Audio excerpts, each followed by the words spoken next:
Summer. Perfect to be a calisthenics athlete, right? You know how everyone always says how pretentious it is to work out shirtless? Well, I think this is right around the time of the year where there's just about the most incentive to be shirtless. As a matter of fact, I would go as far to say it's kinda expected, in most of these public workout parks, anyways. That brings me to the topic of what I wanted to cover today on something that has always been particularly interesting, specifically in relation to calisthenics itself. A lot of fitness branches obviously sport amazing physiques, but it just so happens that fitness branches that focus on strength training using your own body weight, such as gymnastics and calisthenics, seem to always have amongst the leanest physiques you typically see in the industry. And why would that be the case? I always believed that it was mostly a case of survivorship bias. What I mean specifically is people that start in calisthenics as opposed to just regular weightlifting in the gym or that are on the skinnier side will always have a bigger advantage compared to people that are considered more on the overweight side of the BMI scale, because they will have an easier time with just about any bodyweight skill they start progressing on. And that in turn is going to create a positive feedback loop where the trainee will have more incentive to continue progressing in that fashion as opposed to our overweight trainee, for example, who is going to incrementally struggle in the beginning and for most of the time until he decides that in addition to the workout routine itself, enter a calorie deficit and actually get to a lighter body weight. Now, obviously, our overweight trainee will have less motivation and less incentive to continue following the bodyweight progressions, and instead will probably be more inclined to just simply join a gym. The gym is infinitely more easier to scale down to his level than calisthenics. The gym's biggest advantage is literally adding numbers to a bar and measuring that as a metric of progress, whereas it is substantially harder, although not impossible, to actually scale exercises in calisthenics to the trainee's level. The downside, obviously, is you actually have to understand a little bit of physics and how scaling progressions actually works. An example is a push-up.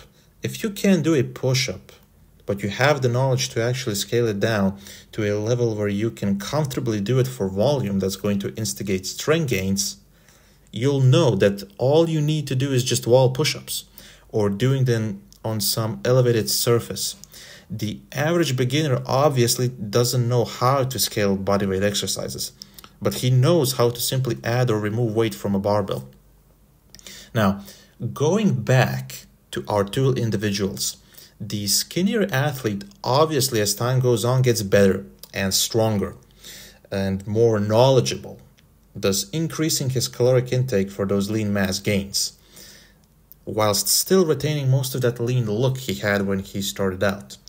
Because again, he doesn't have that much of an appetite to begin with. The little amounts of weight he added to his frame again is going to be mostly all lean body mass gains. So he ends up getting that really lean look. And again, this goes back to that positive feedback loop, because his strength was already pretty good relative to his body weight.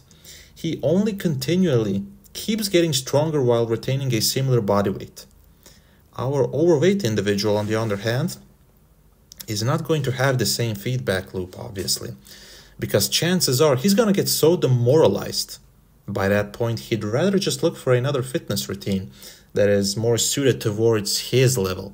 Because, again, he doesn't have the required knowledge to know how to scale bodyweight exercises to his level. Of course, not everyone who started calisthenics started skinny, obviously, but the vast majority that did simply added lean body mass onto their already lean frames.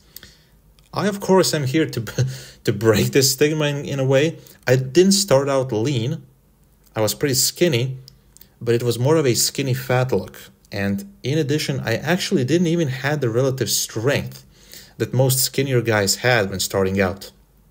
What I mean by this is it took me almost 3 months to unlock just one pull-up. I couldn't even dangle on the bar, and I could do like maybe 6 to 7 push-ups on a good day. But alas, I came out on the other side of this journey pretty successful, waiting for Calisthenics 2.0. That is a joke, obviously, but there's definitely some static moves, like for example the planche, that I've never gotten around to unlocking, mostly because I'm focused on weighted calisthenics. And I'm just not genetically gifted enough to use the specificity principle of multiple exercises at once. If you maybe paid attention, most of my shorts on YouTube are revolved mostly around muscle-ups. That's kind of my niche.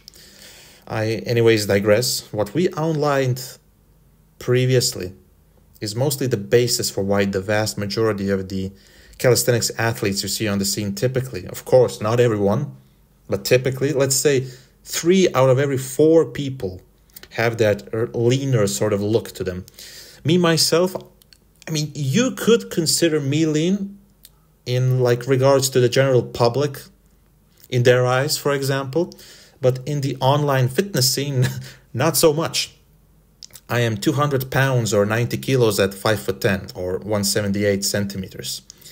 So just to like give you a rough outline. These athletes, on the other hand, also have that incentive that we spoke of. This is in reference to both calisthenics athletes and most bodyweight athletes in general. This also means gymnasts as well. The incentive I'm talking about is they want to be lean because it allows them to perform bodyweight skills better. This is sort of like the second big reason, apart from the first one we outlined, for why they're so lean. Because obviously the lighter you are, the easier the bodyweight moves are. So this, as we said, this branches out to gymnastics as well. These guys will always maintain that insane strength to weight ratio because their sport depends on them to do it. I don't think there's much, if any, gymnasts that weigh something like 200 pounds that are, what do they call them, still ring specialists, basically. So keep that in mind, basically. If you like this kind of content, consider subscribing and liking. Thank you very much.